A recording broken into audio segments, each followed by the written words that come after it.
Welcome to a brief history of the Romans. This is episode 1, the founding of the Kingdom of Rome and the rise of the Republic. In 753 BC, people lived in tribal settlements all over Europe. Some of these tribes were big and pretty much considered kingdoms, while others were much smaller and were either colonies of other tribes or small independent tribes. Many of these tribes settled on higher ground as a better form of protection. Rome was one of these settlements. Rome was found on one of the 7 hills that became known as the 7 Hills of Rome. The 7 Hills of Rome are the Aventine Hill, the Sicilian Hill, the Capitoline Hill, the Esquiline Hill, the Palatine Hill, the Quinoral Hill, or the Cameral Hill. In popular history it is said that Romulus founded the city of Rome on the Palatine Hill in 753 BC. He chose this location to found the city because it was an easily defendable position and was close to a ford in the river Tiber where it could easily be crossed. The city was surrounded by vast areas of fertile land that could be easily protected. There are varying accounts of the founding of Rome, the most popular being the myth of Romulus and Remus. I would recommend it as reading as it gives an insight into how stories were told back then. Romulus chose to have an open immigration policy that allowed his number of people to grow rapidly. He accepted rich people, poor people, and runaway slaves into his city.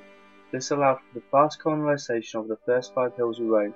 By accepting anyone who wished to join Rome, Romulus had a force that could allow him to attack other tribes and also protect his lands. Romulus divided his fighting men into regiments of 3,000 infantry and 300 cavalry, which he called his legions.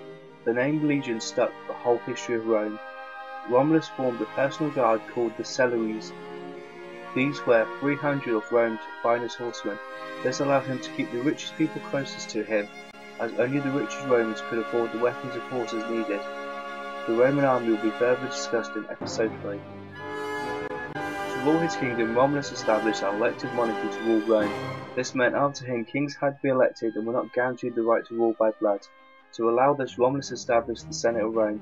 The Senate of Rome was populated by 100 of the most noble and wealthy men who were handpicked by Romulus. Their role was to debate laws and be the advisory council to the king.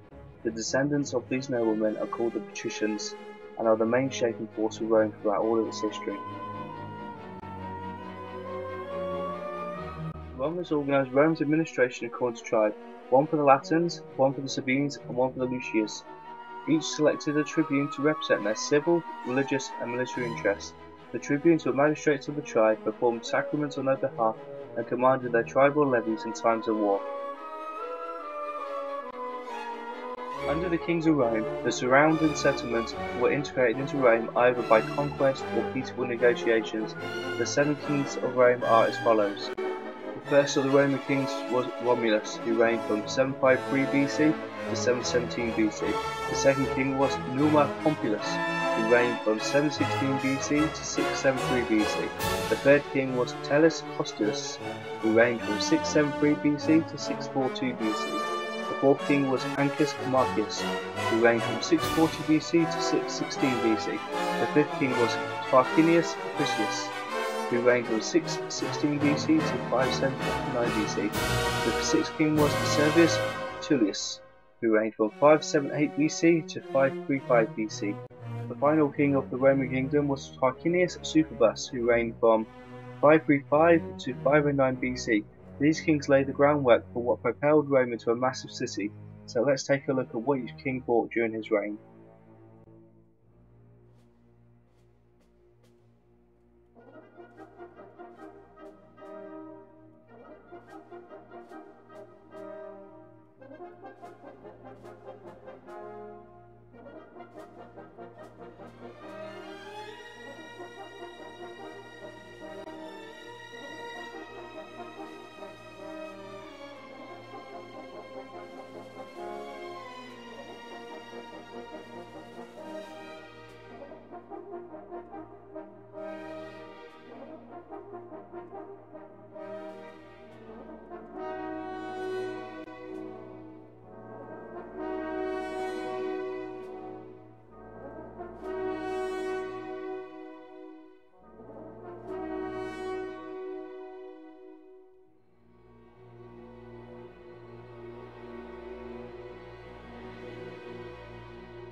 The end of the Kingdom of Rome came about after 244 years of rule, and was a direct result of the actions of the last king of Rome and his family.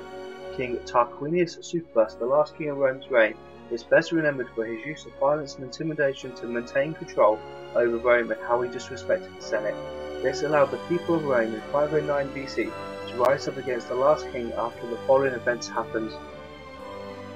The first event was the last king's son, Sextus Tarquinius, raped Lucia, who was the daughter of Spurius Lucius, who was the prefect of Rome and the wife of Lucius Tarquinius Priscus, governor of Galatia, who was some of the most important nobles in Roman society. The second event was Lucia told her relatives and her friends about the attack and how she felt dishonoured and had brought shame to her family. Lucia then pulled out a dagger and committed suicide by stabbing herself in the chest. The third event was when Lucius Junius Brutus grabbed the dagger from Lucius' chest and immediately shouted the removal of the twins. The fourth event was when Brutus, Tarquinus, Publica, and Collatus gathered the young men and went to the forum and told the people of Rome. They held a vote and voted for the deposition of the king and for the exile of the royal family. The king, who had been away from Rome, heard about the events that had transpired and fled. The first act of expelling the royal family, Brutus made the people of Rome to swear an oath to never allow any man to become king of Rome again. The Republic grows out of the need for rulers to govern and manage the direction Rome took. The Senate took over the role of the king by electing two consuls to govern Rome's affairs. The first two elected were Brutus and Collatinus. The consuls of Rome had the power of the old kings, but to prevent one consul from becoming another king, certain safeguards were put into place. A consul can only rule for 1 year before having to rerun for office. The consuls alternated in holding imperium, which is power, each month. A consul had the power of veto over the other consul's actions. As close as a king that the Romans came to having during the Republic era was a dictatorship. The dictator had complete authority over civil and military matters. His power was so high that he could not be held legally responsible for his actions, and therefore his actions were unquestionable. Because of the resistant attitude of having a person with that much power and effectively a king, several safeguards were put in place. Only in times of emergency can a dictator be chosen, and were limited to a maximum of 6 months in office before being re-elected. Other offices that were created in the Senate over the period of the Republic to limit the power of the consuls will be covered at a later date. The office of the dictator allowed Julius Caesar and emperors after him to establish the Roman Empire instead of the Republic reverting back to a kingdom. This was why Rome became an empire and not a kingdom. In overview, Rome was founded by Romulus on the Capitoline Hill and spread to the 7 hills of Rome. Romulus established the Senate and the Kingdom of Rome and was the first of the 7 kings of Rome. The last king angered the Senate and the people of Rome, and his son raped one of the most noble women of the kingdom, which caused the people to rise up and remove the king from power. As there was no longer a kingdom, the Senate took over ruling of Rome and the people. Rome transferred from a kingdom to a republic after 244 years of being ruled by kings. Now here's a question for you. If the last king of Rome was not removed from power, do you think that Rome would have rose to the size that it had, or do you think that its path in history would have been greatly changed?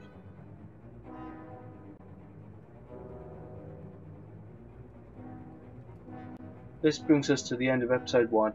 Thank you for watching. Subscribe to not miss any videos. The next episode will be next week.